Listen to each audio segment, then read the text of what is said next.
from Benja. Benja, are you with us?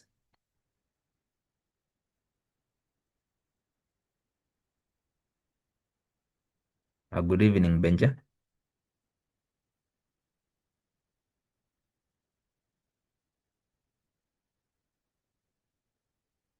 Okay. As Benja is trying to find the unmute button, maybe Maureen. Maureen, good evening.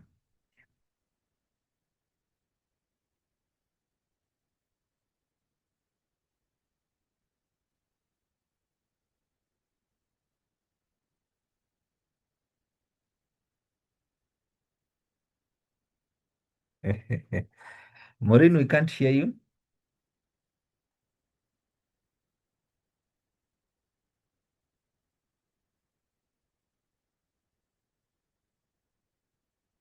Okay, you don't have to just give us a recap. Maybe you can just say hi to the class.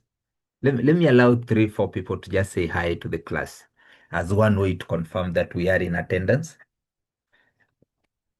Yes, Maureen? Hi, class. Yes. Hi, Juma. Good. I guess you're good. Thank you. Thank you. Thank you. Thank you, Juma. That is really encouraging. Yes. Let me also hear from Anthony. Anthony, good evening. Yeah, good evening to you too. Yes. I've just joined today. It's okay. It's okay. You've joined on time. We were just saying hi. Yeah, okay. Okay. Let me hear from Eli. Eli Chanda. Good evening. Good evening, sir. And everybody, good evening. Thank you. Thank you. Thank you. Thank you.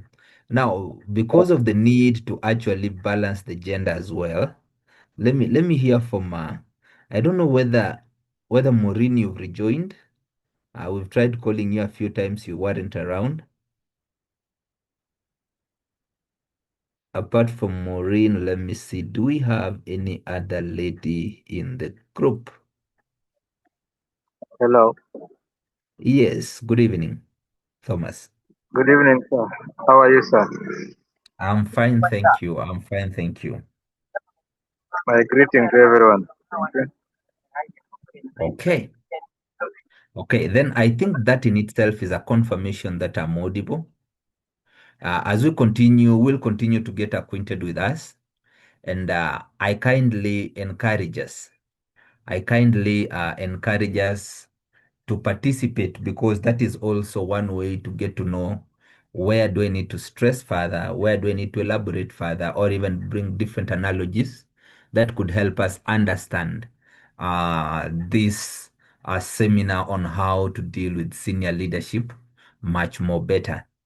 So I challenge us and also I encourage us that as I'm also sharing the little I know, it's also a great platform also to learn from the much we know.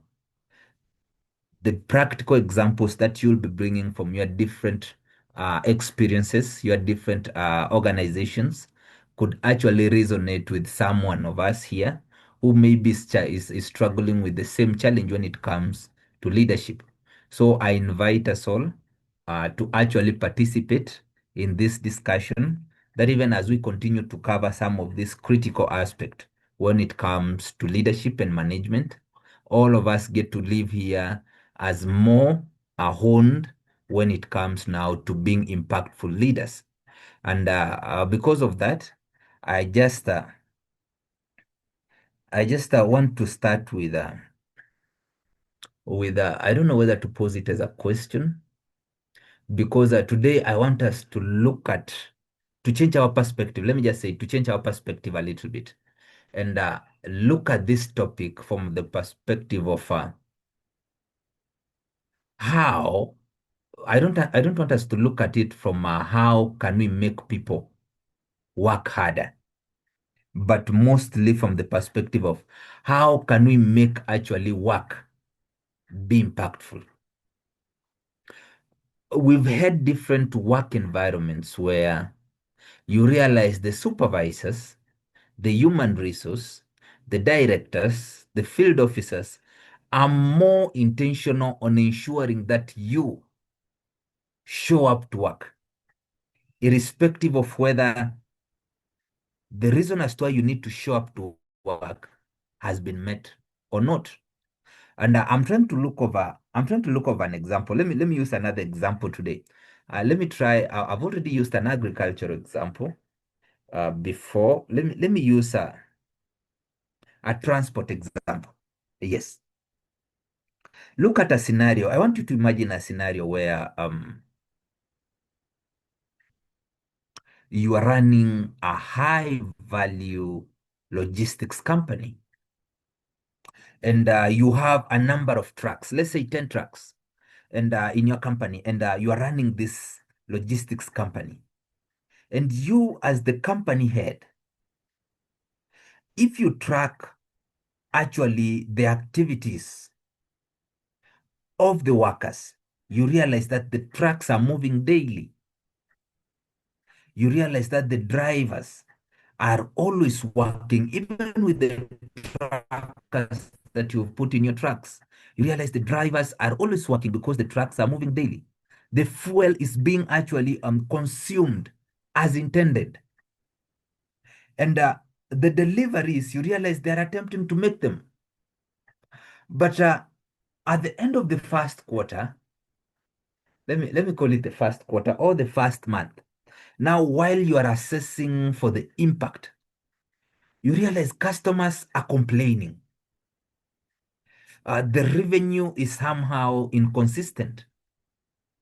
And even the targets you had given these drivers are unmet.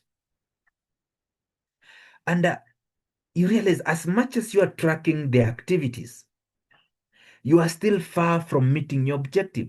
And that's why I'm saying I want us to change our perspective a little bit.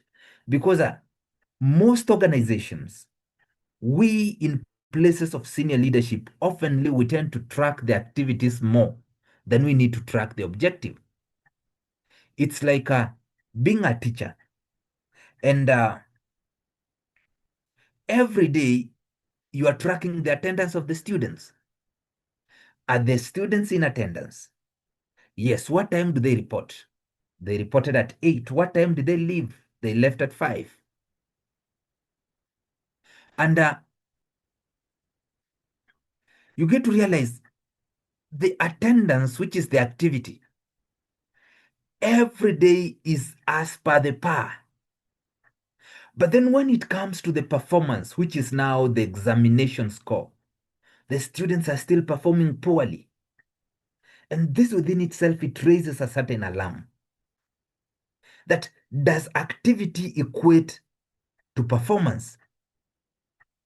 Does effort equate to results? Look at that logistics, for example, company scenario. Can you equate the movement to progress? That because from your tracker, you are actually seeing drivers, trucks moving daily. You are seeing fuel being consumed. Does it equate to result? Does it equate to progress? These are the things I want us to now actually delve into when we get to look at managing performance and accountability. Because oftenly, we as leaders, we tend to actually look at the activity, account for the activity. But when it comes to the performance, we realize that we are lagging behind when it comes to the performance. And this is an issue that was raised mostly when the COVID pandemic came. The post-COVID pandemic, most people had familiarized, had normalized working from home. But then the project officers, the program directors, the leaders, they then decided to actually recall the staffs to come and start working from the office. And the debate that came up was, why do you want us to work from the office? Is it that we are not meeting our key performance indicators? Is it that we are not meeting our targets? Because this is what we've been doing for the past 1 year. What is the need? What is the urgency of you wanting us to come and work in the office? But then the primary reason as to why the leaders, let me call them the leaders, wanted us to work from the office is so that they could track our activities. What time did you report? What time did you leave? Instead of tracking the result, did you actually meet the result? And these are the things I want us to look at.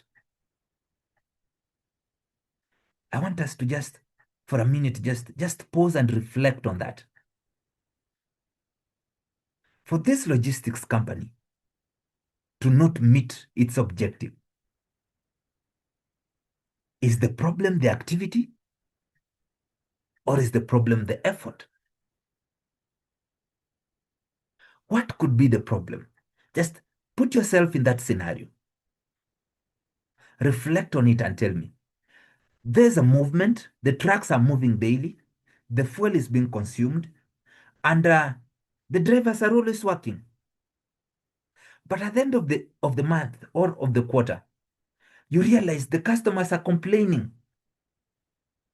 And the one thing that drove you to that business, which is the revenue, it's inconsistent.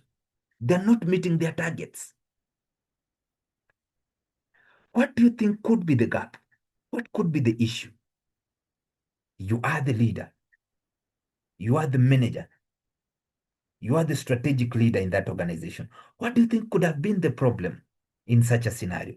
Before I introduce this session today officially, let me hear from us. Let me open it up for discussion. What do we think could have been the issue? Let me hear from William. William Kirokor. Kirokor William. Are you with us?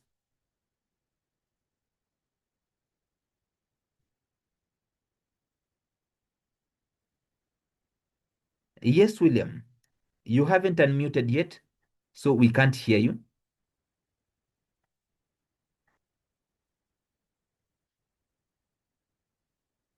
Hello, yes, I'm with you. Yes, William. Thank you. Let me maybe poke your mind a little bit. What do you think could have been the issue in such a scenario? I'm sorry, I've just ended right now, so I'm still.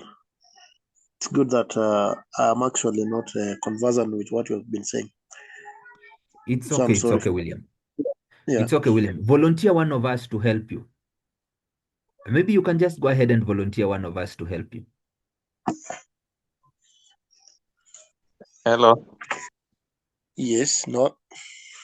Yes, Nema. Thank you. Thank you, Yeah, Nema. Yes.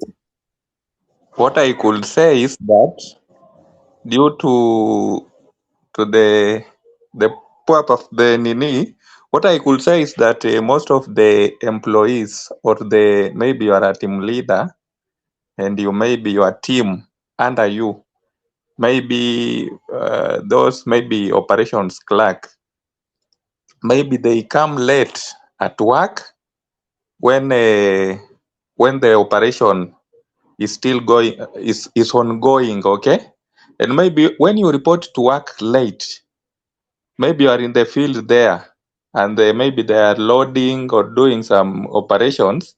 When the mistake, when they realize mistake, when you are not there, that will be a very, very serious, it will be taken as a serious offense because you are not there. So number one is that reporting to work a bit late and also poor communication.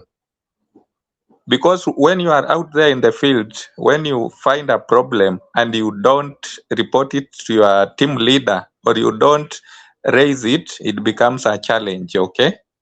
So that's what I can tell. Poor communication and also reporting to work late. Okay. Thank you, Nema. Yes, Thank you, Nema. this is Let me hear Oshu. from Let me. Yes, Ushu. Yes, let me just take it from where William has also tried. It's actually not far away from what William says, but from my end, I can say that one of the factor is poor communication from the team leader, which can result into dismotivation. You know, what we do ourselves as supervisors or the managers at the same time as leaders, we we really end up in what you said before, that we are focusing on activities, and activities they result on those kind of communication, because you will need to see what people are doing and people will be doing. because they're just there. But if you involve them in a full force, communicate to them, let whatever you expect the objective and the vision be seen by themselves, and let themselves see it as they are also beneficiaries, then everything they will find a way to address whatever they find on their way. And there you will find that the management and everything will be done and they will be happy. It happens most in most scenario, and particularly where I work. Once you communicate to people authoritatively, you know people will end up following what you say, and it is not the reality on the ground where the people worked and you remain at some point. So Thank I you. believe if you Yes. give them authority and let them involve themselves automatically, let them just be the one based on your communication, then things will work out. And because the leader was very poor, and that is why the activities, the vehicle are moving, everything is going on, but the result is low from the customers. Thanks. Thank you. Thank you, Ushu. Thank you, Ushu. So, Ushu, you've responded to poor communication, which will also look at it even in an in-depth manner when it comes to clarity in communication. And also, Neema had responded in regards to lateness, that the staffs maybe they are reporting late. Let me also hear one of us before I get to respond. What do you think could have been the issue? Yes, Juma. Yes, good evening, everyone. Yeah, it's very interesting. You see, just like my colleagues have said, and it is true that communication can be one of the factors that can result into demotivating workers, yes, but there's also this habit with the workers, with the individual workers, the issue of attitude. People come to work with an attitude that they cannot be able to be told something to do. Guys, you know, they think they don't comply to the rules, to the policy, much as they have been informed, yes. But again, you tell someone that that this is the way to go. Somebody does it in his own way, simply because his attitude towards the job, towards the colleague, because you know we are here working as a team. By the way, teamwork is another thing, because at a certain point there are things that you cannot do it alone. For you to achieve something, somebody's effort must have been put towards that in order for you to achieve your goal, your objective of that day. So this one will be able to translate into the outcome of from that activity. So attitude of individuals. Okay. Thank you. Thank you. Thank you, Juma. Thank you, Juma. Now, You know, probably in that poor performance, and therefore had. okay. So thank you, Juma. Thank you, Juma. So to compound on what I've been said, you've also added probably attitude, and you've expounded on it because this is also the work culture, which could be the reason as to why probably they are not meeting their targets.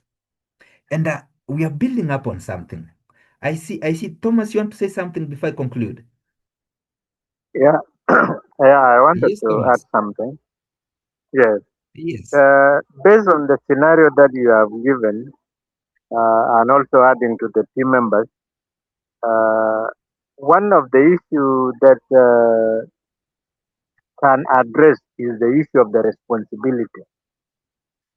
And the outcome of this responsibility, if you did not set up the team, like you tell them the result of this work depend on your teamwork, definitely you will get a wrong result. Even though things had been moving, for example, this scenario which you have given is like a supply chain whereby everybody is involved and everybody effort, however much small responsibility you have, is more important. So it requires that they have to understand that They are working as a team, because if you forget that the result of this activity is is a result of the team, then you will realize that everybody is working separately. Then that is why you will realize that the vehicles are moving, everybody is busy in his computer, but they are not coordinating. So in this regard, if you do not tell them the result and the responsibility are for the team, then definitely you will not get a proper result. Thank you. Thank you, Thomas. Thank you, Thomas. Yeah. And Now, there's allow me something. also to add. Yes, Anthony. Yes, Anthony. Yeah, allow also to add my voice to the ongoing. I think the team is not aware of the objective of what they are doing. And if that happens, they are likely to be looking busy, but in the real sense, they are not working. So if the team leader allows the team, first of all, to understand that our objective this, and this is the roadmap, and they get involved in drawing, probably like this the transportation business, they draw the routes on how they're going to transport the goods. And then I think at the end, they'll be able to achieve the objective of the organization. Thank you. Thank you. Thank you, Anthony. Thank you, Anthony. Responses we've given. But let me first state this. Let me welcome us all. For those who are joining us, welcome. I'm Raymond Mokaya. I'm honored to be the one facilitating this session today. And today we'll be covering managing performance and accountability. And I was just taking us through a simple analogy where people are busy. Let me say, people are busy, but there's no tangible result. Okay, where there's a high activity everywhere, everybody's engaged somewhere, but at the end of the day, when you're assessing for the result, you realize that activity doesn't equate to performance. And these are the things I want us to look at today. And I want to build up on the responses we've made so that we get actually to see, are we right in the responses we've made, or now are we going to change our perspective further? And the reason as to why I want us to look at it from that perspective, it's because you get to realize in that scenario of the truck drivers, the logistics company, the problem is not the activity. The problem is not whether the drivers are showing up on time. The problem is not whether the drivers are driving, because from your truck, you can actually see they're driving. The problem is not whether there's an effort amongst the staff. But the problem here is mostly the performance management failure. And what do I mean by this? That you are a team leader where the teams are very busy every day, but they're not productive. Everybody's busy, but none is productive. And these are the things I want us to look at. That how then can we actually bridge this gap where now we need to dissociate from the activity towards the performance? How can we convert the activity to become a performance? How can we actually now get to a point of understanding that efforts doesn't equate to result, that movement doesn't equate to progress? How can we do that? And these are the things I want us to look at. And the best way to look at them first is, let me bring, I'm thinking of another analogy. But okay, let me bring the analogy before I take us through this. If I have, let's say I'm running a factory, right? And it's, let's say it's a production factory. I'm trying to think of a product. This factory maybe is producing jerry cans. I'm running a jerrycans production factory or bottles production factory. And then I realized the factory keeps on producing defective bottles. Either they are broken, they are shapeless, or they have holes. And it's something that has been consistent. Now, what do I do? Do I fire the workers? Do I throw away the machine? Or do I fix the production system? What do I do? Why am I asking this question? Before we respond to it, is sometimes without getting to check the reality, the system failure and where it's failing. Oftenly, it's easy for us to say, let me say the instinctive, the instinctive reaction to failure oftenly is these people are not serious with their work. The instinctive reaction to failure or even to pattern often is these people are not serious. They are not showing up right. They're not coming to work early. They are not doing A, B, C, and D. And you see, the first instinct is to throw away the blame to the workers. But what if we change our perspective today? What if we change our perspective today? And instead of actually now reacting to how serious or how not serious these staffs are, because they are not meeting their deadlines, they are not actually doing their work irrespective of constant reminders. They are bringing out inconsistent outputs. What if now we get to change this perspective from these people are not serious with their work to this is not a people's problem. This is a systems problem. You know how? Because people always behave according to the system you design for them. And I'm going to expound on this further so that we get to understand. That is, people always behave according to the system you design for them. You are the architecture of the work culture, and the system you design for them defines how they'll behave. And I'll give a very good scenario.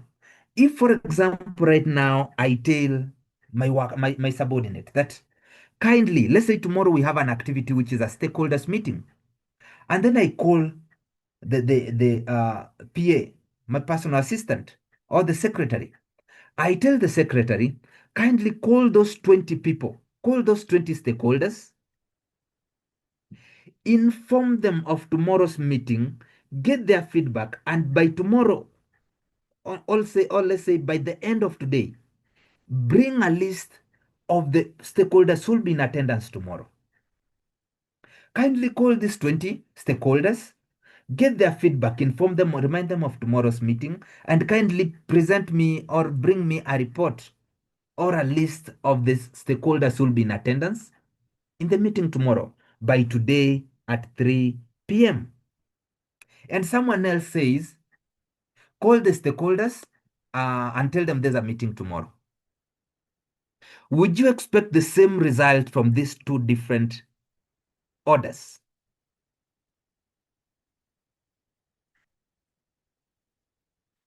What do we think? I've informed the secretary to call the stakeholders and inform them there's a meeting tomorrow. And you've informed your secretary to call the 20 stakeholders, inform them or remind them of the meeting tomorrow, and compile a list of the stakeholders who will be in attendance and bring it to your table before 3 p.m. in the evening. What do you think, Ushu? Yes, Ushu, what do you think? Yes, but I was coming to confirm to ask you for more explanation on that because I was taking the note and I did not get question correctly. So I got it now. But I still behind. Let me take it from others. Okay. Okay. This is what I'm saying.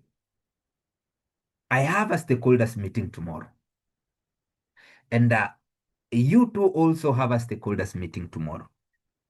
But then I call my secretary and I tell my secretary, kindly remind the stakeholders that there's a meeting tomorrow. And you, on the other hand, you call your secretary and you tell your secretary, call these 20 stakeholders from the stakeholders list, call the 20 stakeholders from the stakeholders list, remind them of the stakeholders meeting tomorrow, and bring a confirmed list of the stakeholders who will be in attendance to my table by today, 3 p.m. And then tomorrow, let me even add onto that question. Tomorrow at the stakeholders meeting, from my end, I realize only 2 stakeholders from the 30 have showed up for the meeting. But from your end, 12 or 19 stakeholders show up for the meeting because before the end of the day, you had a compiled list of the stakeholders who had confirmed their attendance for the meeting. Now, from my end, the first thing I'll say is my secretary is not serious with their work because I tasked them with the responsibility to remind the stakeholders of the meeting. But from your end, you'll say you have the best secretary because you tasked them and they did as per your task. And that's why you had a meeting of 19 stakeholders from a target of 20. And me, I had a meeting of 3 stakeholders from a target of 20. Now, this is the question. Who could you blame on this scenario? Yes, Is okay. it me? Yeah, I got it correct now. Let me try. Yes, Ushi. From my side, my communication was clear because I instruct the secretary to call 20 from our 20 stakeholders to attend meeting at 3 o'clock tomorrow, and let him confirm to me the attendance, those which are available for the meeting tomorrow. That I gave instruction with a deadline and everything, and of which it was my secretary. The instruction was very clear to my secretary. For yourself, you inform your secretary by saying, call the stakeholders, we have meeting tomorrow.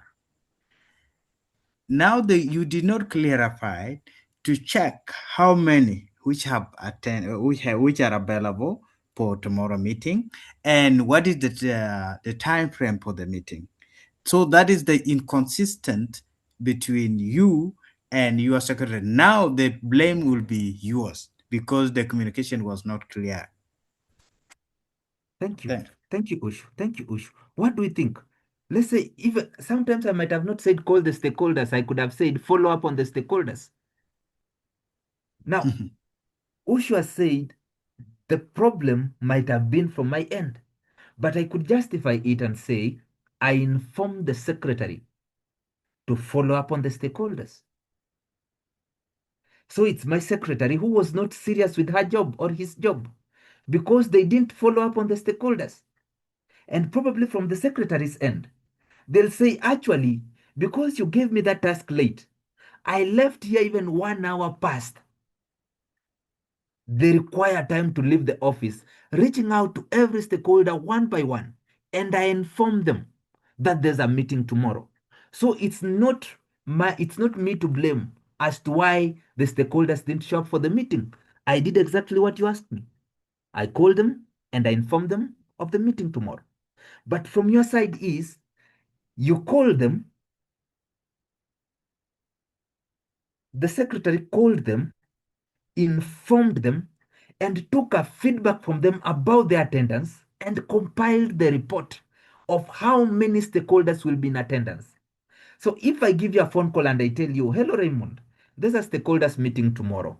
Kindly, you are invited. And I end that call. Or, hello, Raymond, I'm calling to remind you of the stakeholders meeting tomorrow. Thank you. And someone else calls you and says, hello, Raymond. Kindly, I'm calling to remind you about the stakeholders meeting tomorrow. Kindly confirm your attendance. Both the two people have done the same thing, but one person has done it with a clear direction of what they need to actually give as their result. And that will inform me before even I schedule that stakeholders meeting tomorrow. If the secretary got the report and the secretary brought the list, the compiled list to my table, stating that only 3 stakeholders are available for the meeting tomorrow, that could inform me either to postpone the meeting to a later date or to cancel the meeting. So I had a feedback before the activity. And why am I giving this example? It's because from the first scenario I've given, yes, Samuel. Yes, Samuel, you want to say something? Say it before I continue.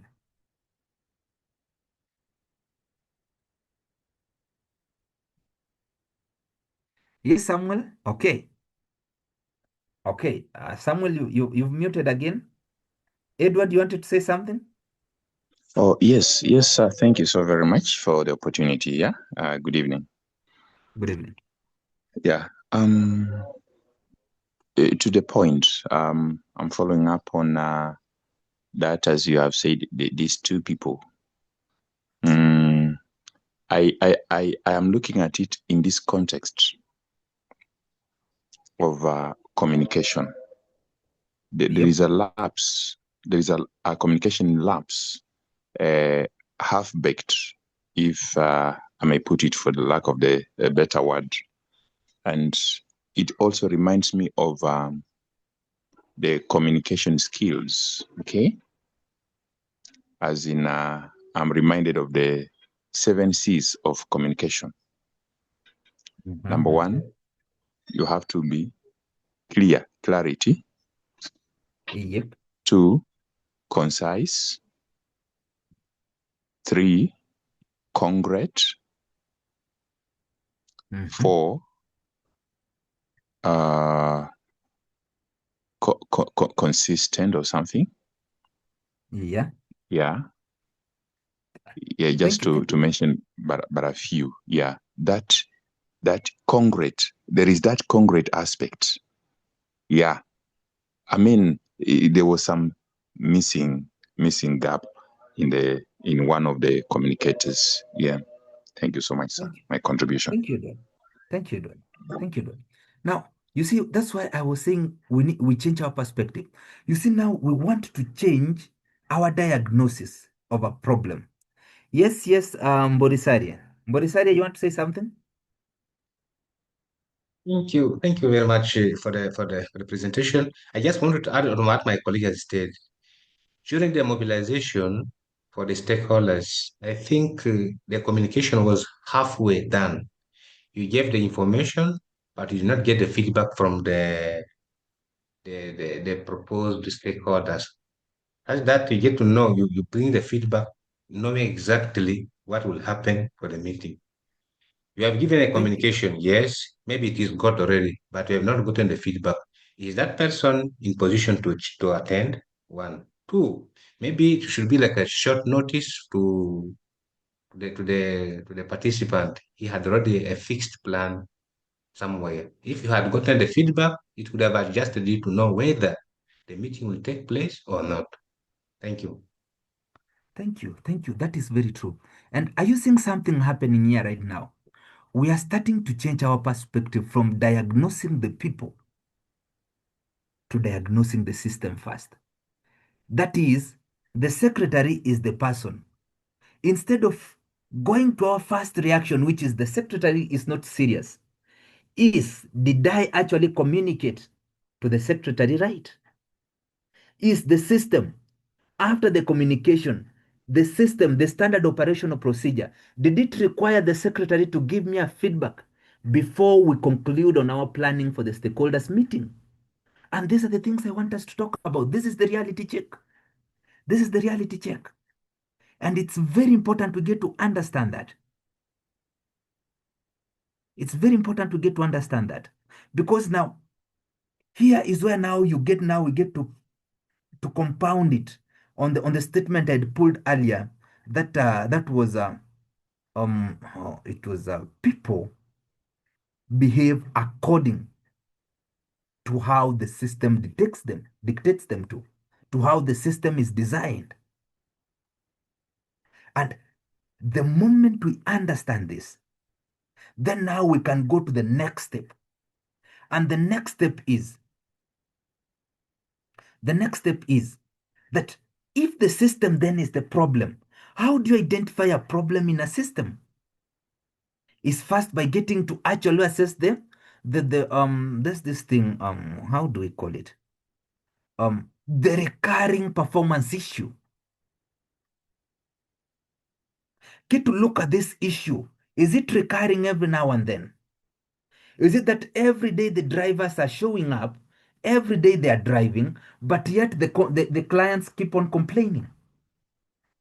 And once you identify a certain recurring performance issue, then now you need to ask yourself this question. Is it really a people issue, or is it a system gap? Is it a people issue, or is it a system gap? And then this will inform you to compound your next step. And this step is in the leadership gap. And what do I mean by this? From the question I had asked us from the onset, the answers we gave, one was probably the reason as to why the clients are complaining, it's because probably these drivers are coming late. Another one said it's probably because these workers have an attitude.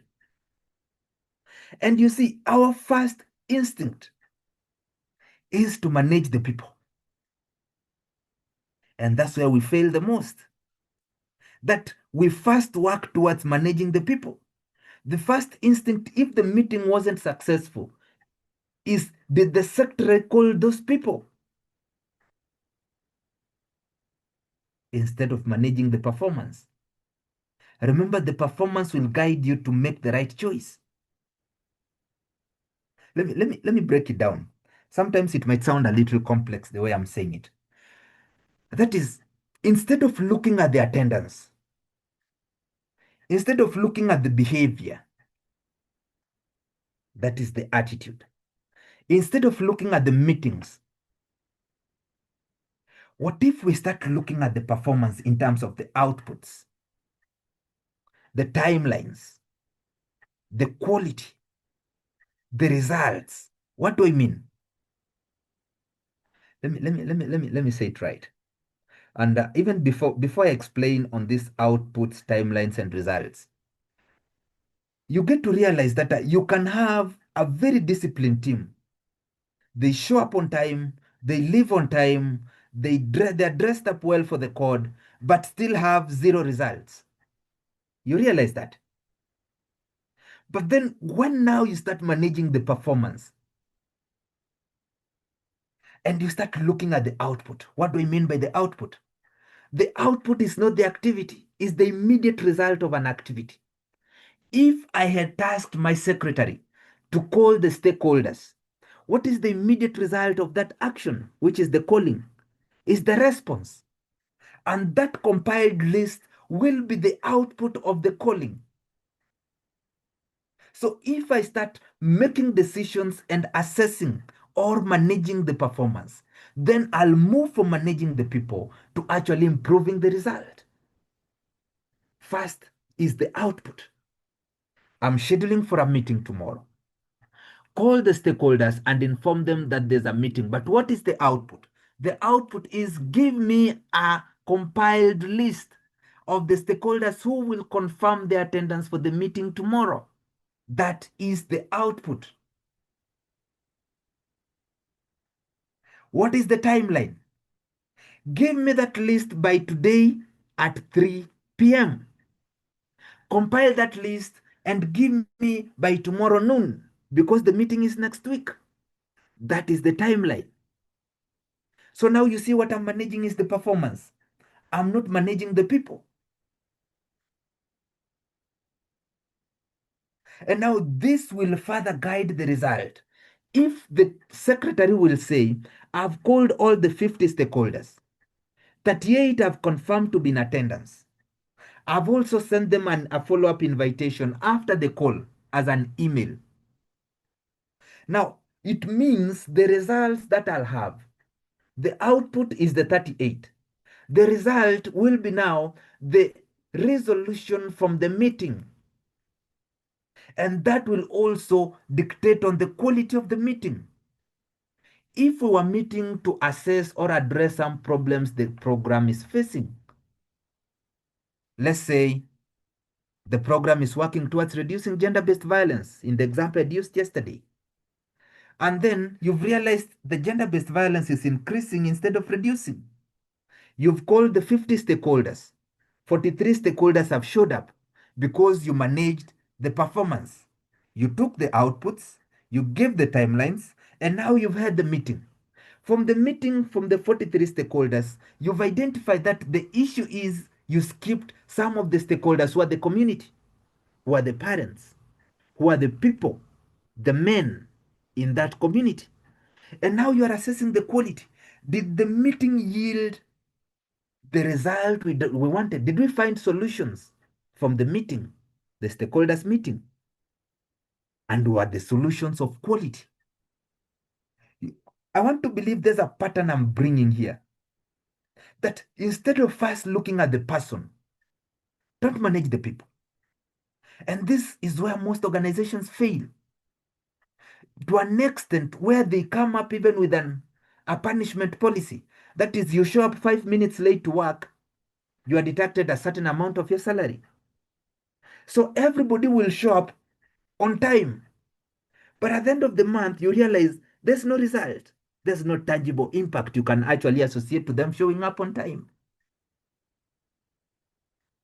Now, what if, let's say, for example, what if the drivers are not showing up on time, but they've planned their itinerary so well in a way that they know my first client, I need to do my first delivery at 10 o'clock. I need to do my second delivery at 11:30 o'clock. And that means instead of showing up at 8, they'll show up at 9:30 and do the delivery at 10 o'clock. So that at the end of the week, at the end of the month, you get to hear the client saying that actually, you guys, your services are very top notch. Our products were delivered on time. And your drivers, they were very humane. They were very good the way they were talking to us and the way they were responding to our concerns. What if they showed up late, but still they gave you the result you wanted? There were less complaints and the revenue mainstream was sustained. What if? And now you get to see the question I'm raising. How can we move from managing the people to managing performance? And the moment we talk of performance, now start looking at that activity from the point of output, from the point of timeline, from the point of quality. Because here is where great leaders are made. Now, with that one said, let me, I think I've even explained on this, but let me look at it even further. That is, if you choose to micromanage your team, oftenly you can motivate them. What do I mean? What do I mean by that? That performance management doesn't necessarily mean you micromanage your people. It doesn't necessarily mean that you stop following up on your people. It means you set the precedence. You set the expectations. You track the expectations. You be accountable. The people tasked be accountable for the results and then they report it. What does that mean? What does that mean? It means you need to bring clarity. let me go back to the sis that our colleague had said. That is, how can you communicate?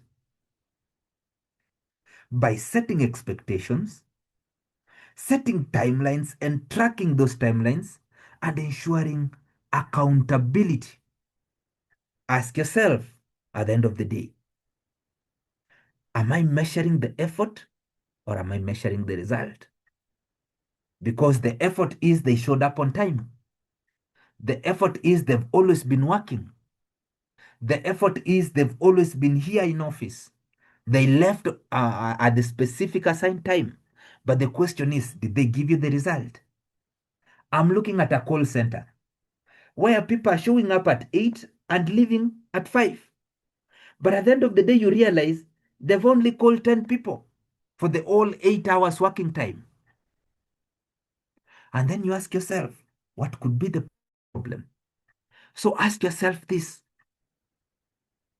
am I measuring the effort, which is the attendance, which is the people, or am I measuring the result, which is this performance? And the performance can only be measured if you set a clear precedence.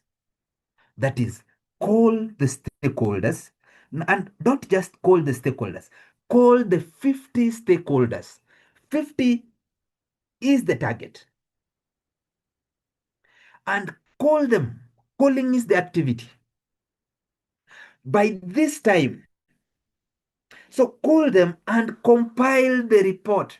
Compiling is the sub-activity, which is the output of the activity. That is the immediate result of the activity. Call them, compile the report of their feedback, and bring me that report by 3 p.m. 3 p.m. is the timeline.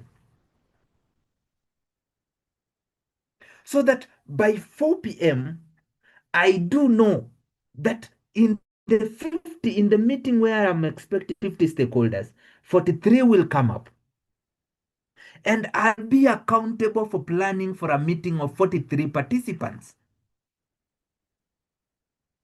And that is how you manage performance. That is how we manage performance. Which takes me to this question then: why do most leaders fail when it comes to managing performance? Why do most leaders fail?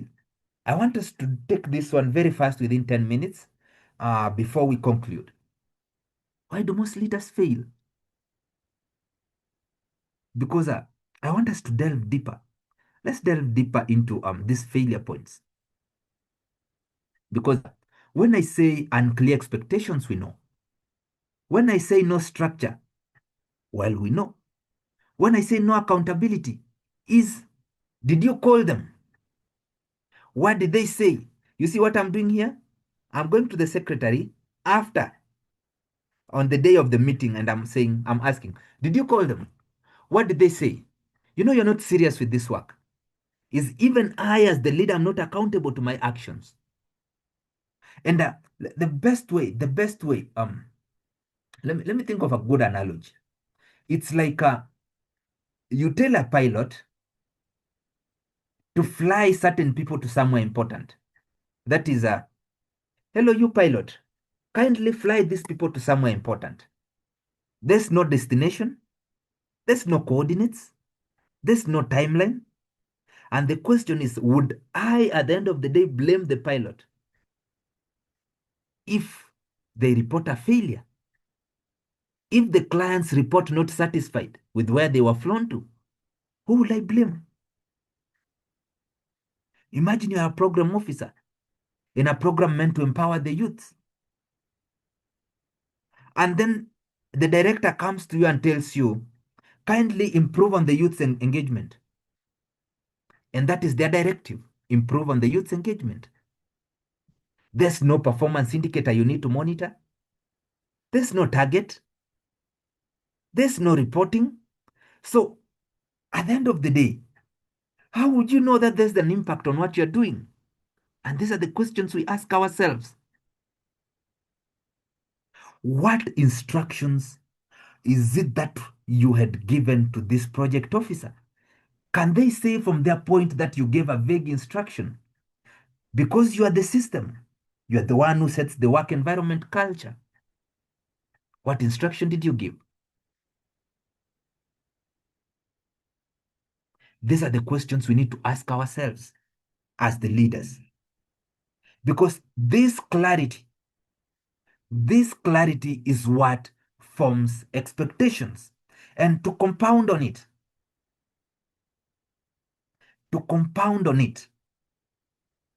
is you don't, there's this statement I'm thinking. You don't measure performance at the end of the activity. Rather, performance begins at the assignment of a task. That is, clarity somehow removes excuses. Clarity somehow removes excuses. How? That is, for you to say, I had given a clear task, it means you have, in that task, you had defined the what. And when we talk of the what, here we are talking of the specific deliverables. Call the 50 stakeholders. The 50 stakeholders is the what, and inform them of tomorrow's meeting. The informing them is the sub what. And then what is the when? The when is the timeline, the deadline. Compile that report and present it on my desk by 3 p.m. The how is now you identifying the key performance indicators that you'll use to measure whether it has been successful. And the how, or the key performance indicators, is the response of the stakeholders, because the activity is the calling and the informing. The when is the 3 p.m. you need to get the feedback. But to measure the success is, I had called 50 stakeholders and 43 have confirmed to be in attendance. So the key performance indicator, the one thing I'm measuring here, is the number of stakeholders who are confirming attendance for the stakeholders meeting. So at the end of the day, I'll say the activity, which was the calling, was successful. So I've measured the performance. I'll say, thank you, because this is successful. I've measured the performance. I've not managed the person. And that is what makes a good leader. How can you be intentional in giving out a good map with a clear destination, with a clear arrival time expected? This is the question you need to ask yourself. And finally, on the accountability.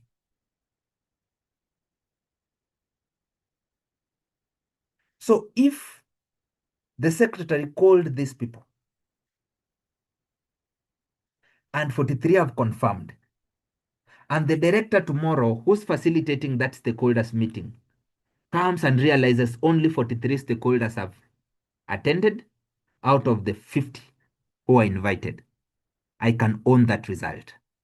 I could say, yes, we called them all yesterday. And these 43 are the ones who confirmed attendance. The 3 were somehow engaged in other activities. What do I mean? That is, somehow accountability is built from the beginning of an activity through clarity. That for you to be accountable, it means you started it from the beginning of assigning or delegating that responsibility. You build accountability through clarity from the beginning of an activity. You can't be accountable for something you didn't assign well. Now, if the director asks me, why are we having 10 stakeholders meeting from a list of 70? I'll say, I told the secretary to call them. I don't know what happened. Have you seen what I've done there? I've deflected the responsibility instead of owning the result. That means I'm not accountable. And the reason as to why I'm not accountable, it's because I didn't give out a clear assignment to the secretary. So is the question that the project officer was not accountable to the driver. And that's why the first comment we had was the drivers are coming in late. The drivers are moody. They are moody. They have an attitude towards the clients. The drivers are not working cohesively as a team. That is deflecting accountability. But if you communicate clearly with clear guidelines, with clear timelines, it means you've set a precedence for owning up the result, which is the accountability. And remember, this doesn't shadow the contract you had signed, which is the responsibility. Don't over-tolerate. Don't over-tolerate excuses. If I tell you to call these people by this time, and by this time I realize you've not called them, I delegate to someone else, and tomorrow I task you another responsibility, I realize you're not doing it, then I can bring another mediative action, which is to punish you as per the policies of the company. I can give you a warning letter. I can escalate it to the human resource. I can depromote you if it is in my power now that we are taking senior leadership roles and responsibilities.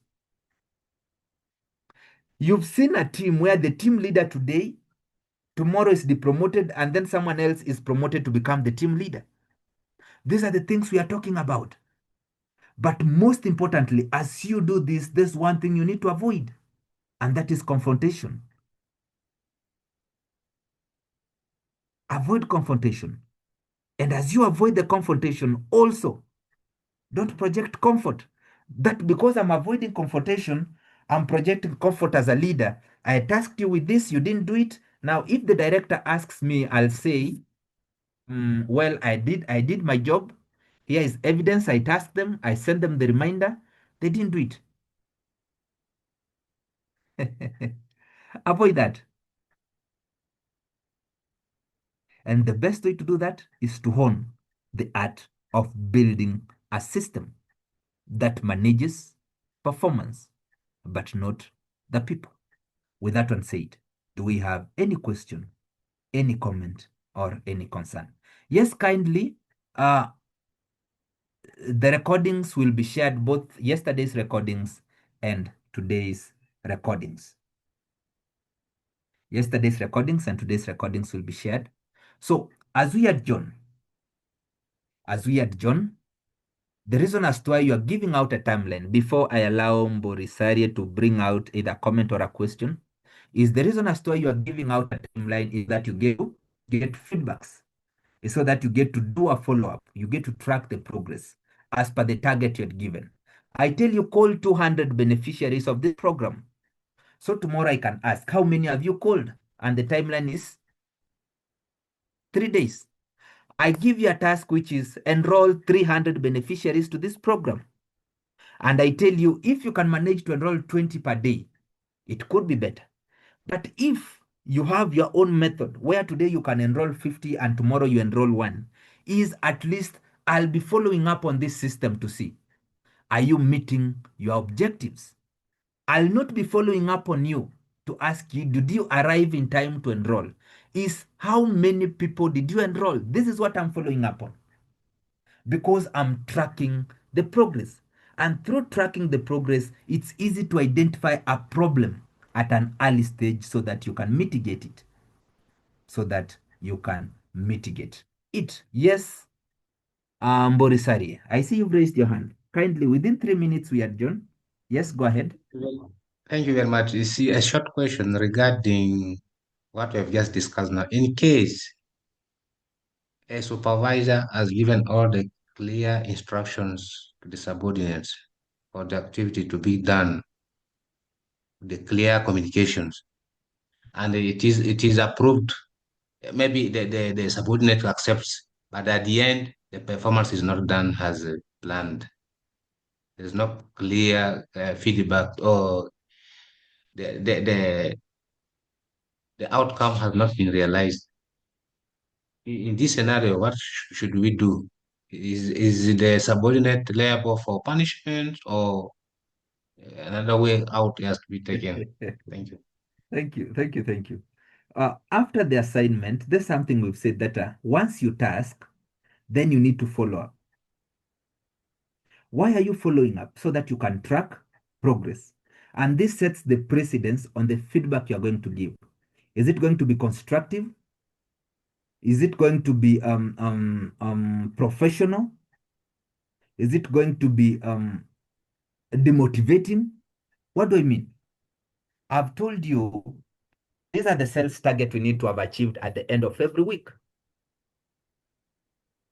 So I could pop in, we call it a monitoring. I could pop in and ask, maybe today or tomorrow, how much sales have we done so far, so that I get to update maybe the performance tracking tool. Remember, what I'm updating is the performance tracking tool. And you say, we had a target of doing 10 sales per week. And on Thursday, you are saying we've done 2 sales. I ask you, are you sure you'll meet the target? What could be the problem? As of now, you need to have at least attained a half the target. And you say the reason as to why we have not met the target, we know people are going to get their salaries today. That means we might meet we are going to meet the sales tomorrow, the target tomorrow, because the one thing we are targeting is after people get their salaries, they get to come and procure these products we are selling. But we've done the prior work. We've done our marketing, we've reached out to our clients, we've informed them, and even some of them we've even booked or scheduled a meeting with them. Others have even reserved the products. The one thing we are expecting them to do is to come and pick tomorrow.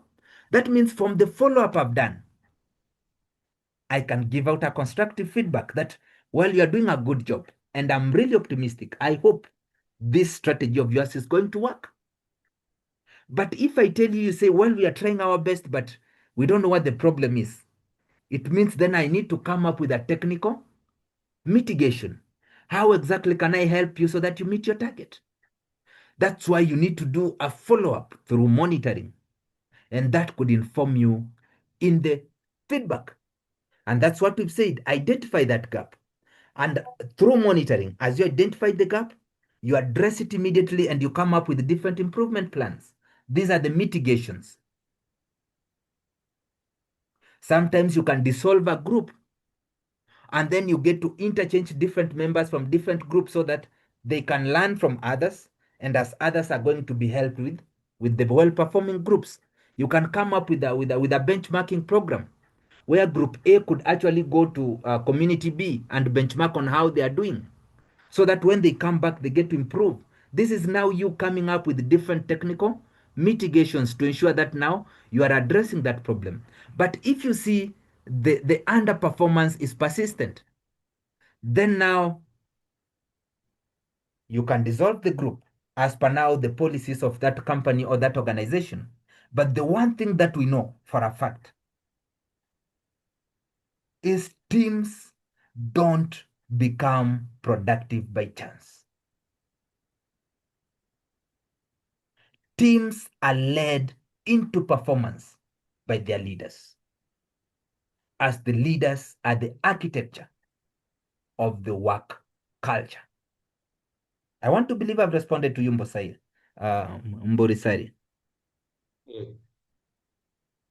Yes. Let me see if I can get a tool, a performance tracking tool. In our next class, I'll get to take us through it very fast. We get to look at a sample performance tracking tool so that it gets to inform us on how exactly you can be going through, how you can develop your own performance tracking tool, be it's an Excel, be it's a Word, and how exactly what would you be following up? What would be your key performance indicators, which you'll be tracking now, so that we get to move from managing people to managing performance. With that one said, allow me thank us for our time and for our participation. Until next time, let's all have a blessed evening. Thank you so much. Bye.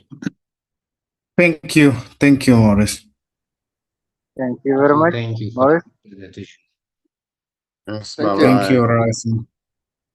Thank you all. Thank you. Thank you.